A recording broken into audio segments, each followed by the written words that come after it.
Welcome to dot news. మనతో ఇప్పుడు Palakollu YCP అభ్యర్థి గుడారి గోపి ఉన్నారు. సో ఈ నియోజకవర్గానికి ఒక స్పెషల్ ఉంది. అంటే జగన్మోహన్ రెడ్డి టార్గెట్స్లో ఈ నియోజకవర్గం కూడా ఒకటని మనం చెప్పుకోవాలి.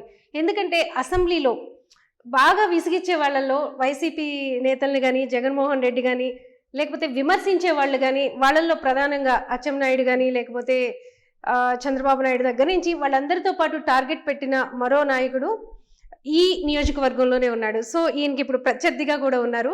మెయిన్గా ఆ విషయాలన్నీ కూడా ఇప్పుడు ఒకసారి మాట్లాడదాం. రామానాయుడిని ఢీ కొట్టడానికి, ఢీ కూడా అని నేను అనను, ఎందుకంటే గెలుపు ఎప్పుడు ఎవరు ఒకరి సొంతం కాదు. సో గెలవడానికి మీకున్న టార్గెట్స్ ఏంటి? అతను మాటగారి కావచ్చు, లేకపోతే ఈ నియోజకవర్గంలో ఇంటింటికి ఆయన కూడా తిరిగాడు, చాలా ప్రచారం చేసుకున్నారు, 10 సంవత్సరాల నుంచి ఎమ్మెల్యేగా ఉన్నారు. సో ఆయన ప్రభావాన్ని తీసేసి మీ ప్రభావాన్ని, మీ ముద్రని వేయటానికి ఈ నియోజకవర్గంలో ఏం చేయబోతున్నారు?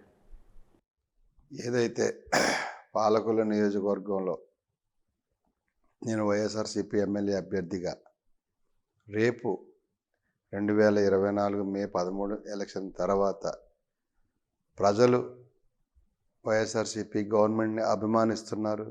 మళ్ళీ వైఎస్ఆర్సీపీ గవర్నమెంట్కి రావడం ఎంత నిజమో, పాలకొల్లు నియోజకవర్గ ఎమ్మెల్యేగా నేను గెలవడం కూడా అంతే నిజం.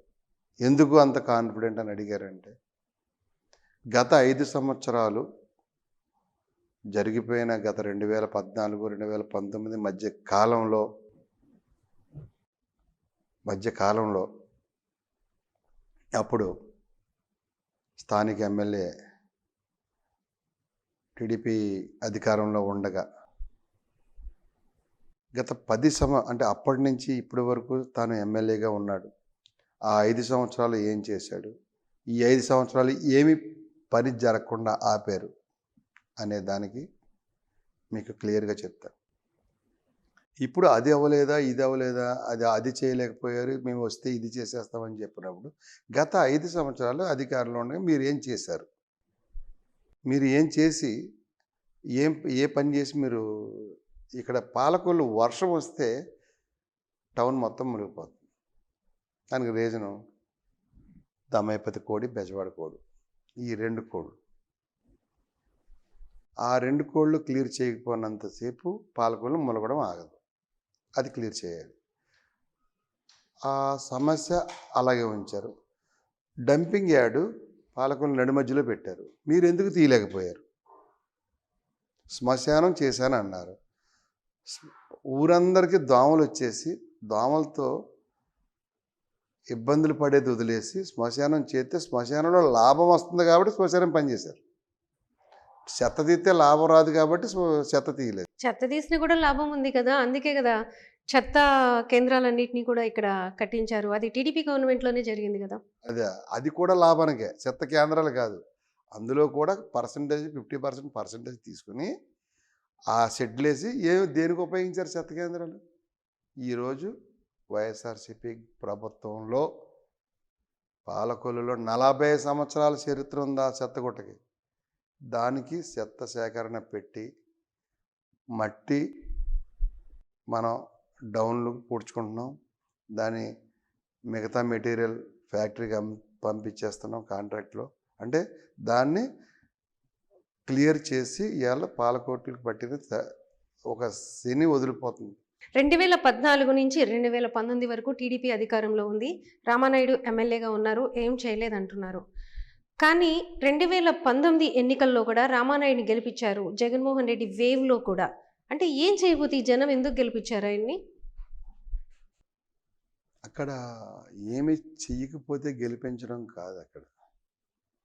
అక్కడ మీరు ఒక మిస్టేక్ అవుతున్నారు మీడియా వారు, మేడం గారు. ఎలా అంటే అప్పుడు 2014 టు 2019లో టిడ్కో హౌసెస్ అని ఒకటి ప్రాజెక్ట్ స్టార్ట్ చేశారు. అది మేము గత వైఎస్ జగన్మోహన్ రెడ్డి గారి తండ్రి గారైన దివంగత ముఖ్యమంత్రి వైఎస్ రాజశేఖర రెడ్డి గారి హయాంలో 69 ఎకరాల భూమిని ఆ రోజున మేము కొనడం జరిగింది. మా రాజశేఖర రెడ్డి గారు కొనడం జరిగింది. అది 2014లో వీళ్ళు వచ్చిన తర్వాత దాన్ని టిడ్కో హౌసెస్ కింద ప్లాన్ చేశారు. టిడ్కో హౌసెస్కి ఇక్కడ మ్యానుఫ్లాటర్, ఇక్కడ ఉన్న స్థానిక ఎమ్మెల్యే మ్యానుఫ్లాటర్ కాబట్టి ఈ హౌసెస్ నేను వస్తే సుమారుగా 8,000 మంది కుటుంబాలంటే ఎన్ని ఓట్లు? 24,000 ఓట్లు. 24,000 మందికి ఒక మాయ చెప్పాడు. నేను వస్తేనే ఈ టిడ్కో హౌసెస్ పూర్తవుతాయి, నేను వస్తేనే ఈ పునాది వేసాడు, నేను వస్తే మళ్ళీ టిడ్కో హౌసెస్ పూర్తవుతాయి అన్నాడు. అమాయక ప్రజలు ఎప్పుడు ప్రజలను మోసం చేయడమే కదా. అతను నేను వస్తే పూర్తవుతుంది నమ్మారు ప్రజలు, ఓటేశారు. వాళ్ళకిచ్చే పన్ను కూడా అడ్డుకుంటున్నాడు ఈ స్థానిక ఎమ్మెల్యే. ఎందుకంటే నేను వస్తేనే పూర్తవుతాను, కానీ మేము వైఎస్ఆర్సీపీ కులం చూడదో, మతం చూడదో, పార్టీ చూడదో, అర్హత ఉంటే చాలు లబ్ధి చేకూరాలనే ఏదైనా పార్టీ ఉందంటే ఈ దేశంలోనే వైఎస్ఆర్ కాంగ్రెస్ పార్టీ అని నేను తెలియజేస్తాను. ఎక్కడ మా సీఎం గారు నీదే పార్టీ, ఇందులో తిరుగుతున్నావు, ఏ నాయకుడు అని అడగని గొప్ప వ్యక్తి డైరెక్ట్గా డీబీటీ ద్వారాగా నీ అకౌంట్కి నేరుగా బటన్ నొక్కడం పంపించడం. అటువంటి గొప్ప వ్యక్తి మా జగన్మోహన్ రెడ్డి గారు.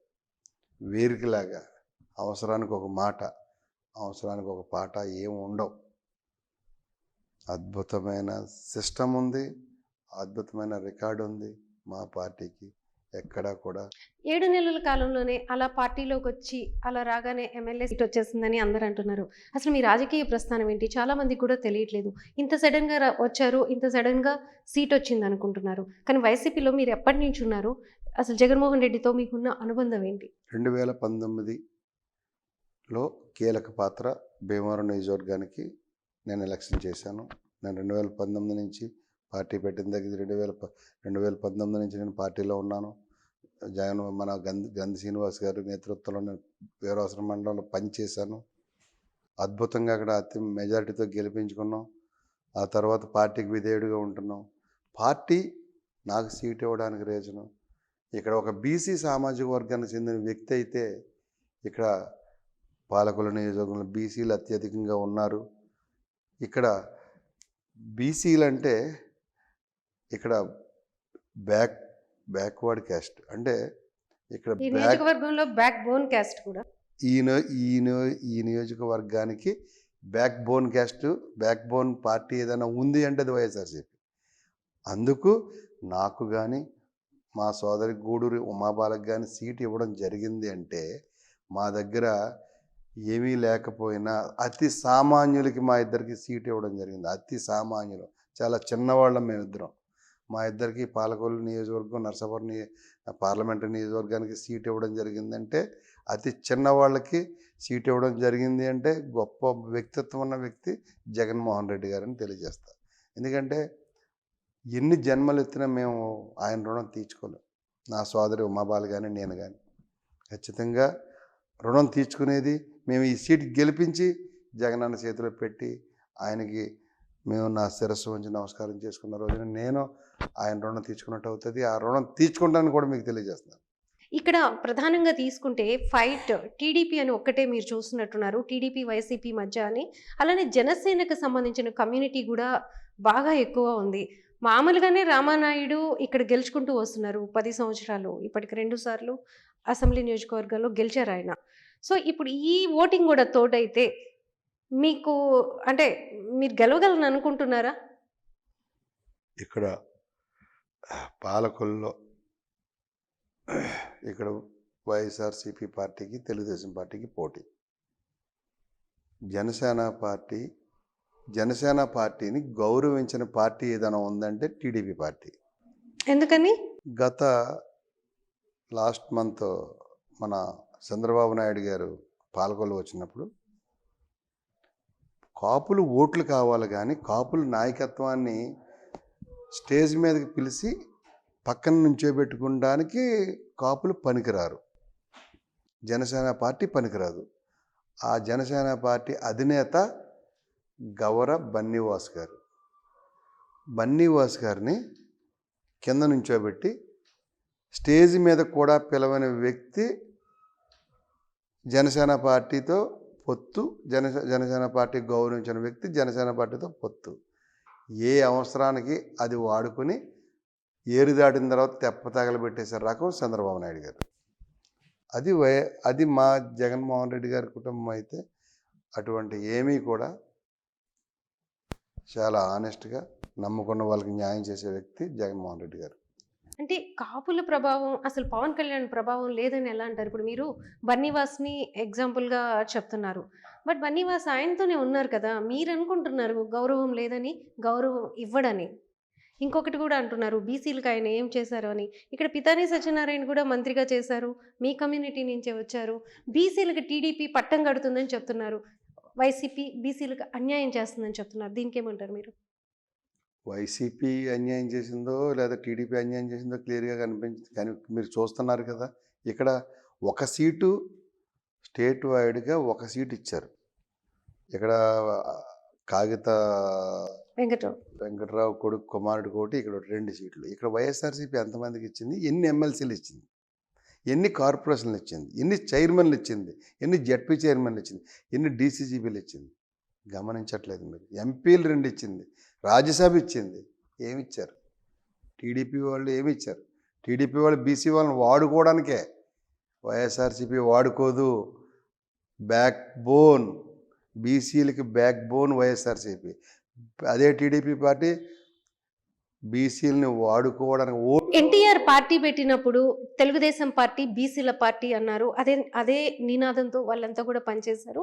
ఇప్పటికీ కంటిన్యూ అవుతున్నారు. అదే కార్డుని తెలుగుదేశం వాడుకుంటుంది. బట్ మీరు కూడా అంటే ఇప్పుడు జగన్మోహన్ రెడ్డి కూడా బీసీల కార్డుని వాడుకుంటున్నారు అనేది వినిపిస్తుంది. బీసీలకు అన్యాయం చేస్తున్నారని, మీరు న్యాయం చేస్తున్నారని చెప్తున్నారు. బీసీలకు అన్యాయం చేసామా లేదనేది ప్రజల అమాయకులు అనుకుంటున్నారా ఏంటి మీరు? ఇంత క్లియర్గా ఇన్ని సీట్లు ఏ నాయకుడు, ఏ సీఎం ఇచ్చారు? ఇన్ని సీట్లు, ఇంత గౌరవం. నాకు ఆ రాజకీయ అనుభవం లేకుండా తీసుకొచ్చి నన్ను పాలకుల్లో డైరెక్ట్గా ఎమ్మెల్యే సీట్లో కూర్చోబెట్టాను నేను.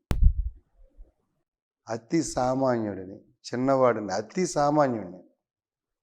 ఒక సామాన్యుడికి ఒక ఎమ్మెల్యే 4,000 చిల్లర చేంజ్, 4,100 చేంజ్లో ఒకడిని. అంటే దేశంలో 4,000 మందిలో ఒకడినే కదా. అంటే ఎంత అదృష్టం ఉండాలి.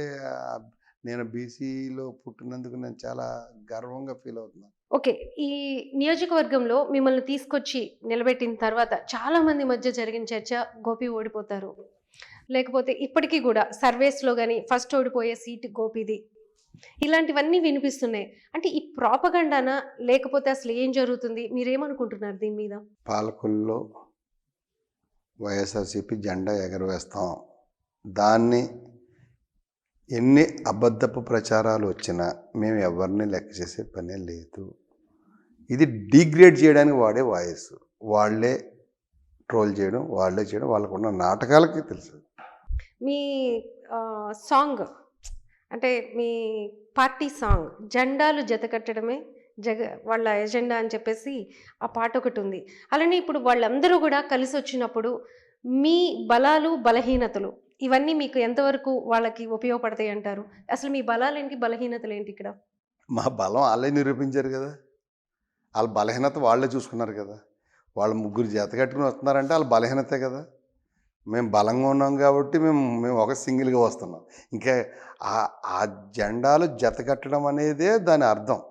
సో మీరు ఏ ఎజెండాతో ఈ ఎలక్షన్కి వెళ్ళబోతున్నారు? మాకు ఎజెండా లేకోకుండా కూడా ప్రజలు జగన్మోహన్ రెడ్డి గారిని ఆశీర్వదిస్తారు. ఎందుకు అంటే ప్రజలు జగన్మోహన్ రెడ్డి గారు చెప్పింది చేశాడు అనే ఆలోచనతో ఉంటారు ఎప్పుడూ కూడా. వచ్చే 5 సంవత్సరాలు గడిచినాయి, మరో 5 సంవత్సరాలు కూడా అసలు ఇంకా జగనన్న అయితే అడగవసరం లేదు. అడగకుండా వరాలు ఇచ్చే దేవుడు ఎవరైనా ఉన్నారంటే మా అంటే ప్రత్యేకంగా ఈ నియోజకవర్గంలో అంటే ఒక్కళ్ళనే ఒక ఇన్ఛార్జ్ అనే వాళ్ళు లేరు వైసీపీకి. ఇప్పటి వరకు వైసీపీకి ఒక స్ట్రాంగ్ లీడర్షిప్ కూడా లేదు. అంటే ఇంకా బోని కూడా ఓపెన్ చేయలేదు. ఆల్మోస్ట్ కాంగ్రెస్ ఒకసారి గతంలో గెలిచింది, ఆ తర్వాత టీడీపీని అధికారంలోకి టీడీపీ ఇక్కడ గెలుస్తూ వచ్చింది. సో దాన్ని కాదని ఇప్పుడు ఈ ప్రజలు మీకెందుకు ఓటు వేయాలి? ఎందుకు ఓటేయాలంటే మా అభివృద్ధిని చూసి ఓటేస్తారు. ఇక్కడ 2 సార్లు టీడీపీ ఉంది కదా! టీడీపీ ఎమ్మెల్యే ఉన్నారు. మీ పార్టీ నుంచి ఒక ఇన్‌చార్జ్ లేరు. మీ పార్టీ నుంచి ఏం వర్క్స్ జరిగినాయి ఇక్కడ? అంటే మిగతా నియోజకవర్గాల్లో మనం చూసుకుంటే సెపరేట్‌గా ఉంటుంది. వాళ్ళందరూ గూడా గడప గడపకి ప్రభుత్వాన్ని తీసుకెళ్లారు. దాదాపు 2, 3 సార్లు ఎమ్మెల్యే అభ్యర్థులు గాని, ఎమ్మెల్యేలు గాని, ఇన్‌చార్జీలుగా ఉన్నవాళ్ళు గాని గడప గడపకి తిరిగారు. కానీ ఈ నియోజకవర్గంలో ప్రత్యేకంగా అలా తిరిగిన వాళ్ళు ఎవరున్నారు? నేనొచ్చిన తర్వాత నేను కూడా గడప గడప తిరిగా. ప్రతి గడప తొక్కా. గడప గడపకి మేము ఇచ్చిన అభివృద్ధి పథకాలు, పనులు మేము తెలియజేయడం జరిగింది.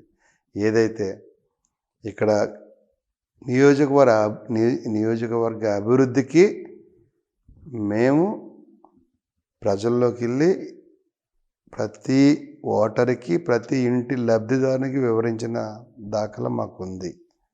మా ఎజెండా మాకుంది. మేము ప్రజల్లో ఉన్నాం. మా సంక్షేమ పథకాలు ప్రజల్లో ఉన్నాయి. మేము ఏం చేయగలమో ప్రజలకు తెలుసు. మేము మాయ మాటలు, అబద్ధాలు మేము చెప్పం. ఫేస్బుక్లో మేము ఉండం. మేము చేసి మాకు తెలిసిందల్లా ప్రజలకు మంచి చేయడం, మాకు అదే తెలుసు. టీడీపీ ఎమ్మెల్యే అభ్యర్థిగా ఉన్న చోట, టీడీపీ ఎమ్మెల్యే ఉన్న చోట జగన్మోహన్ రెడ్డి అంటే మేము ప్రాంతాలు చూడడం, లేకపోతే పార్టీలు చూడడం ఇవన్నీ చెప్తారు. ఈ నియోజకవర్గంలో ఎంత ఖర్చు పెట్టారు? ఏ అభివృద్ధి కార్యక్రమాలు మీ ద్వారా, మీ పార్టీ నేతల ద్వారా చేశారు ఇక్కడ? 2600 కోట్ల రూపాయలతో పాలకొల్లు నియోజకవర్గంలో సంక్షేమ పథకాలు, అభివృద్ధి 2600 కోట్లు. గత 5 సంవత్సరాలు చేశారు కదా, తీమని రికార్డు మేము తీస్తాం. మేము అధికారంలో 5 ఏళ్ళు చేసాం. వాళ్ళు అధికారంలో 5 ఏళ్ళు చేశారు. ఇతను ఎమ్మెల్యే, స్థానిక ఎమ్మెల్యే ఏం డ్రామాలు చేయడమే కానీ ఏం చేశారో తీమనండి, మేము తీస్తాం. మేము ధైర్యంగా తీస్తామని చెప్తున్నాం కదండి, తీమనండి. ఇక్కడ మేము అబద్ధాలు చెప్పం. ఇక్కడ మోసపూరితమైన రాజకీయం నడుస్తుంది. అతను వైసీపీ జరిగే అభివృద్ధి పనుల్ని అడ్డుకుంటారు. ఇలాంటి పనులు అదే మా వైఎస్ఆర్సీపీలో నాయకులు ఎవరో చేయరు. అదే మాకు గత ప్రభుత్వం వారికి ఉన్న విచిత్రమైన తేడా. మీ ప్రత్యర్థిని మాట్లాడితే డ్రామా నాయుడు అంటున్నారు. మరి ఆ డ్రామాలను మీరు తట్టుకుని నిలబడగలరా? ఎలా తట్టుకుంటారు? మీకు మరి ఆ డ్రామాలకి ప్రతిగా డ్రామాలు చేసే అది ఉందా? ఆ కెపాసిటీ కానీ అది కానీ? డ్రామా మనం చేయవసరం లేదండి. వారు చేసుకుంటే చేసుకునేవాడు, మనకెందుకు? మన పని మనం చేసుకుందాం. మనం ప్రజలకు మంచి చేస్తున్నాం అనేది ప్రజలు గమనిస్తారు. వాళ్ళ ఆలోచనలో వాళ్ళు ఉంటారు, మన పనిలో మనం ఉండొచ్చు. అస్సలు ఇబ్బంది లేదు. ఆయన ఎన్ని డ్రామాలు చేసుకున్నా మాకేమీ అభ్యంతరం లేదు. మాకు సంక్షేమ పథకాలు ఉన్నాయి, సంక్షేమ ఫలాలు ఉన్నాయి. వచ్చే మా మేనిఫెస్టోలో కూడా ఇంకా అతి అద్భుతమైన మేనిఫెస్టో వస్తుంది. జగన్మోహన్ రెడ్డి గారు అధికారంలోకి రావడం ఖాయం. మేము మరలా 5 సంవత్సరాలు ప్రజలకు సేవ చేసుకునే అవకాశం మాకు ఇస్తున్నారు. అలాగే పాలకొల్లు నియోజకవర్గంలో కూడా నాకు ఇస్తున్నారు. నా పాలకొల్లు వైఎస్ఆర్సీపీ కుటుంబ సభ్యులు, మా నాయకులు అండదండలతో, ప్రజల అండదండలతో. ఓకే. ఇక్కడ నిన్న పవన్ కళ్యాణ్ భీమవరం వచ్చినప్పుడు చాలా ఘాటుగా మీ కొలీగు, ఇప్పుడు గ్రంథి శ్రీనివాస్ ఉన్నారు. మీరు గ్రంథి శ్రీనివాస్ భీమవరం కూడా మీరు వర్క్ చేశారు. మిమ్మల్ని భీమవరం గోపి అని కూడా అంటారు. సో ఆయన మీద చాలా తీవ్రమైన విమర్శలు చేశారు. సో వాటన్నిటికీ మీరేమంటారు? అంటే నిజంగా గ్రంథి శ్రీనివాస్ అలాంటి వ్యక్తేనా? రౌడీ అయినా, చీటరేనా? లేకపోతే ఆయన చెప్పినవన్నీ గ్రంథి శ్రీనివాస్కి వర్తిస్తాయంటారా? నోటికి వచ్చినట్టల్లా మాట్లాడడం కరెక్ట్ కాదు. ఆయన మాట్లాడిన మాటలకి ఆయన చరిత్ర నిరూపించాలి. ఆయన చాలా సౌమ్యుడు. గ్రంథి శ్రీనివాస్ గారు చాలా సౌమ్యుడు, చాలా మంచి వ్యక్తి. ఎవరిని, ఏ కాంట్రాక్టర్ని, ఎవరిని ఒక పైసా అడగకుండా నిర్వీర్యంగా పనిచేసే గొప్ప వ్యక్తి మా గ్రంథి శ్రీనివాస్ గారు. అటువంటి వ్యక్తినా ఈయన మాట్లాడేది? ఈయన మాట్లాడే మాటకి, నోటికి ఏం మాట వస్తుందో తెలుసుకుని మాట్లాడితే కొంచెం పద్ధతిగా ఉంటుంది. మేము పవన్ కళ్యాణ్ గారిని గౌరవిస్తున్నాం. మేము ఎప్పుడూ వారిని ఒక మాట కూడా దూషించలేదు. చంద్రబాబు నాయుడు గారికి వైఎస్ఆర్సీపీకి ఫైట్ ఉంది, కానీ పవన్ కళ్యాణ్ గారికి మాకు ఫైట్ లేదు. ఆయన్ని మేము ఎప్పుడూ అగౌరవపరచలేదు. అలాగే మా లీడర్స్ని కూడా ఆయన అగౌరవపరచడం పద్ధతి కాదు. అది అదేంటి మీకు జనసేనకి ఫైట్ లేకపోవటం ఏంటి? ఇప్పుడు కూటమికి మీకు మధ్యనే జరుగుతుంది ఈ యుద్ధం. అందులో జనసేన ఒక పార్ట్. సో, ఆయన కూడా చాలా తీవ్రంగా విమర్శలు చేస్తున్నారు జగన్మోహన్ రెడ్డిని. ఆయన మీకు ప్రత్యర్థి కాదని ఎలా అంటారు మీరు? ఆయన మాకు ప్రత్యర్థి కాదు. మేము అసలు పరిగణలోకి తీసుకోలేదు. మేము ఆయన్ని పరిగణలోకి తీసుకోలేదు. ఎందుకంటే ఒక సీటు కూడా లేని పార్టీ మా లెక్కల్లో ఎలా ఉంటుందండి? అర్థం చేసుకోండి. ఒక సీటు కూడా గెలవలేని పార్టీని మేము ఎలా పరిగణలో తీసుకుంటాం? అదే కూటమికి వెళ్లకుండా ఈరోజు ఆయన స్టామినాను ఆయన నిలబెట్టుకుంటే రేపు 2029కి ఆయనకు ఒక స్టాండర్డ్ సింబల్ వచ్చేది. ఈయన ఎందుకు ఏ ప్రలోభాలకు లొంగిపోయారో తెలియదు. జైల్లోకి వెళ్ళాక ఆయన మైండ్ మొత్తం చేంజ్ అయిపోయింది. ఆ జైల్లో నుంచి వచ్చిన తర్వాత ఇంక పవన్ కళ్యాణ్ గారు ఏం మాట్లాడుతున్నారో వారికి తెలియట్లేదు. దయచేసి మరి ఆయన వల్ల నా కాపు సోదరులందరూ కూడా చాలా డిసప్పాయింట్ అయ్యారు. 36 సీట్ల నుంచి 24 అన్నారు, 24 నుంచి మళ్ళీ 21 చేశారు. అందులో మళ్ళీ ఆ టీడీపీ వాళ్ళకే మీరేమో ఒక సీట్ రాలేదంటున్నారు. రేపు పవన్ కళ్యాణ్‌ని గెలిపించుకోవటానికి చిరంజీవి కూడా కదిలొస్తున్నారు. 2004, 2009 2009 ఎలాగా వైఎస్ఆర్ 2004 ఎలా గెలిచి మళ్ళీ రెండోసారి వైఎస్ఆర్ 2009 ఎలాగో ఇది కూడా అర్థం చేసుకోండి. 2024 2019 9 సరిపోయిందా? సో, ఈ రకంగా ఓడిస్తామంటారు మీరు. ఖచ్చితంగా పైన భగవంతుడే ఓడిస్తారు. మేమేంటి? భగవంతుడికి కూడా భగవంతుడే రాసేశాడు, ఇది నీది జగన్మోహన్ రెడ్డి గారు, నువ్వు మరలా 5 సంవత్సరాలు సీఎంగా ఉంటున్నావని. సో, మీ నియోజకవర్గంలో ఈ ఎన్నికల అజెండా ఏంటి? మీరేం చేస్తారు? చాలా చెప్తున్నారు అది చేస్తాను, ఇది చేస్తానని. ఇక్కడ ఇంకా ప్రధానంగా కనిపిస్తున్న సమస్యలేంటి? వేటిని పరిష్కరిస్తారని చెప్పి ఇప్పుడు మీరు ఓట్లు అడుగుతున్నారు? నా ప్రధాన ఎజెండా పాలకొల్లు మురుగునీటి సమస్య తీర్చడమే. తర్వాత వాటర్ ప్రాబ్లం క్లియర్ చేస్తా, 30 ఫీట్ హైట్ లైట్ క్లియర్ చేస్తా, ఇంకా బ్యాలెన్స్ డ్రైన్స్, అలాగే ఇంకా ఇవన్నిటికంటే పెద్ద ప్రాబ్లం ఇంకా ఉన్నాయి. టెక్నికల్ ఇష్యూస్ వల్ల చాలామంది లబ్ధిదారులకి గత టీడీపీ వారి ప్రభుత్వం నుంచి కూడా కొన్ని పెండింగ్లో ఉండిపోయిన పెన్షన్స్ కానీ, అలాగే కొన్ని పథకాల తాలూకా కొన్ని ఉన్నాయి. అవన్నీ కానీ 5 సంవత్సరాల్లో ఇచ్చి ఉండాలి కదా వాళ్ళకి అవి? 5 సంవత్సరాలు ఇచ్చాం. లాస్ట్ 5 సంవత్సరాల్లో ఇచ్చినవి ఈ ఆ సర్వర్ ప్రాబ్లం అవనండి 5 సంవత్సరాలు ఇచ్చాం. ఇంకా కొద్దిగా మిగిలిపోయినాయి. అంటే ఉన్నాయి, ఒక 5% ఉన్నాయి. ఆ 5% కూడా ఈ అభివృద్ధి పనులతో పాటు ఇవి క్లియర్ చేస్తాను ఫస్ట్. ఎందుకంటే పేద ప్రజలు ఇబ్బంది పడకుండా చూసుకునే బాధ్యత ప్రభుత్వానికి ఉంది. ఆ ప్రభుత్వ ప్రతినిధులుగా మాకుంది. ఆ బాధ్యత మేము క్లియర్ చేస్తాం. ఇంకొకరితో మాట పడే పరిస్థితి మా వైఎస్ఆర్సీపీకి లేకుండా చేస్తాము. ఎట్టి పరిస్థితుల్లో మా వైఎస్ఆర్సీపీ తప్పు చెయ్యదు.